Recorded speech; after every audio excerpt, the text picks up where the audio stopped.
Have you ever been at a buffet? So stuffed you had to unbutton your pants. Your stomach feeling like it's about to explode. Mumbling to yourself, I can't possibly eat another bite. Yet your eyes are still darting over to the grilled oyster station. Thinking, well, I've already paid for it. I had to get my money's worth. If the answer is yes, then congratulations, you are not alone. And you are a victim of one of the sweetest yet most devastating psychological traps known to humankind. Welcome to the channel, where we get together to call out our own brains. Today, we're going to talk about something called the sunk cost fallacy. It sounds academic, but in plain English, it's the I can't let it go to waste syndrome. It's the reason we stubbornly press on, even when we know it's a lost cause. All because of one magical mantra. Oh my God, I've already invested so much in it. This trap is incredibly subtle. It doesn't arrive like a hurricane. It creeps into every single one of our small decisions. The most classic example is going to the movies. You spend $15 on a ticket for a heavily advertised blockbuster. But just 15 minutes in, you realize the director must be going through something personal. The actors are performing with all the enthusiasm of someone filling out their tax forms. And the script seems to have been written by a newly updated AI. The movie is terrible. What does logic tell you to do? Get up, walk out, and spend the remaining 2 hours of your life doing something more useful. Like, say, counting the leaves on a tree in the park.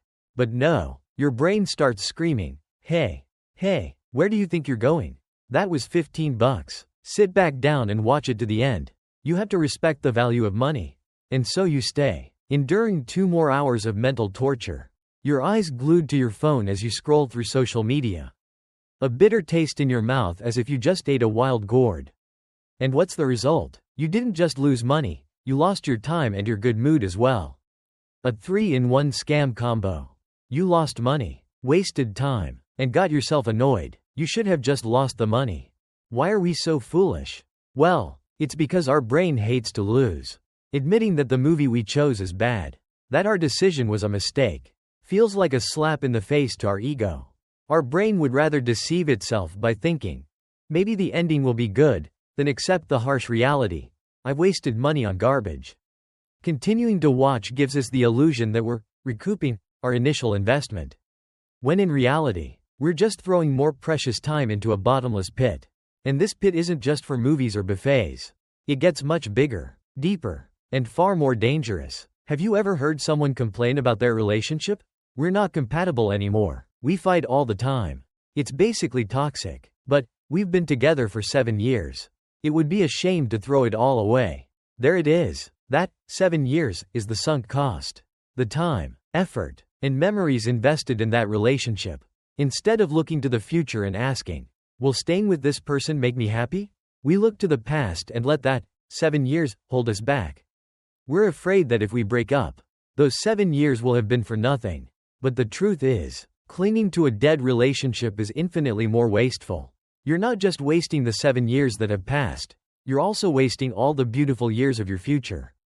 Or take our careers. How many people are stuck in a job they hate, with terrible pay and a nightmare boss, simply because they already spent 4 years studying this in college? Those 4 years of college are a sunk cost. They're over. You can't get them back. The right decision should be based on the question, does this job offer me growth and joy in the future? Not, how many years of study did I pour into this? Clinging to the past only buries your future.